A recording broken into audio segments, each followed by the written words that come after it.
Ассаламу алейкум туугандар. Мөмө жемишти айтып аткан, сурап аткандар өсөбү, өспөбү дегендер. Мурунку видеолорду көргөн эмес окшойт, үйлөрдү тартып атканда.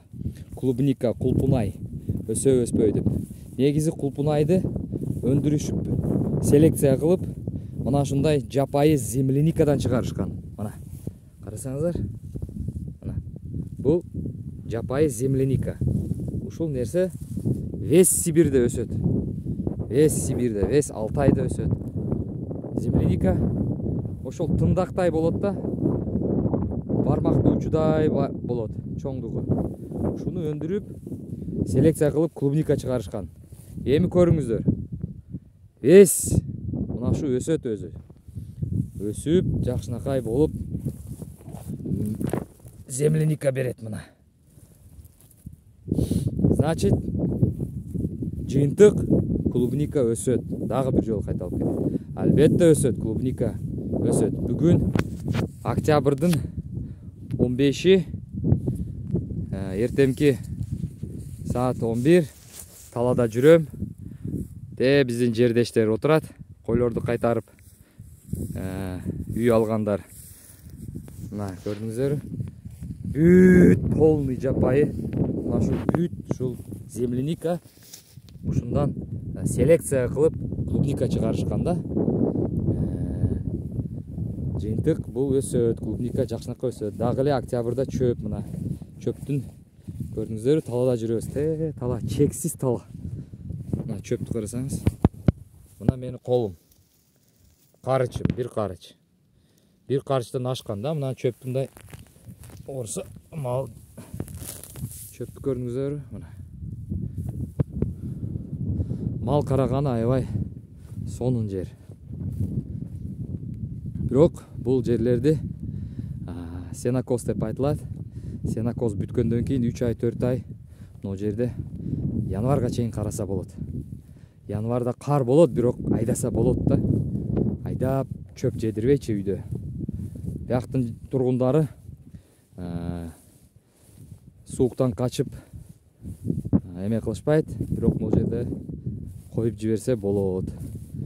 Анан кийин уже катуу сууктар келгенде, катуу шамалдар келет. Ошол мезгилде бир аз кыйын болот. Бирок мына ошол жерде бир конуш бар. Брошенный деп коет. Ал жөндө дагы жакында тасма чыгарам.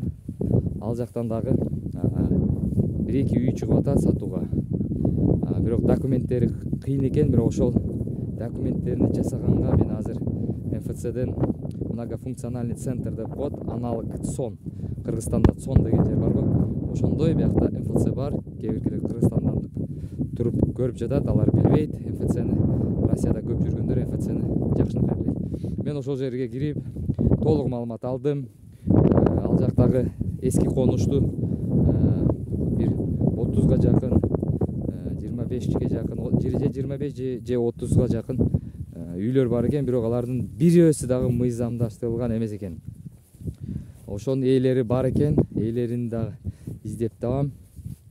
Ал жак вообще талалуу жер, тала жерлер да.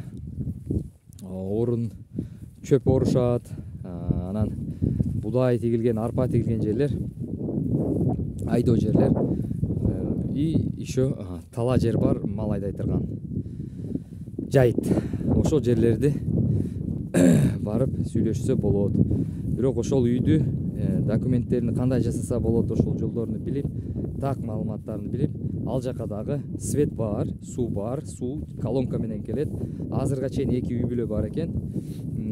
Бирок алар да кетебиз деп турат. Ошолор кетсе, бир дагы тургун калбайт, ал жактын тургуну калбайт. Бирок бир адам көчүп келиптир кайра. Ал өзүбүздүн биздин айылдан нары ошол жаңы конушка. Негизи ал эски конуш. Биз үчүн азыр ал жаңы конуш. Мен ошентип жаңы конуш деп кое берейин. Ал жака көчүп келген мал кармаган адам. Ал негизи биякта чөп даярдап, элге чөп сатат.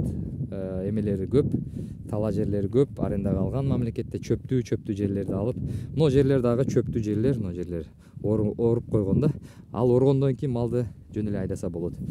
Андай жерлер аябай көп. Ошол достор.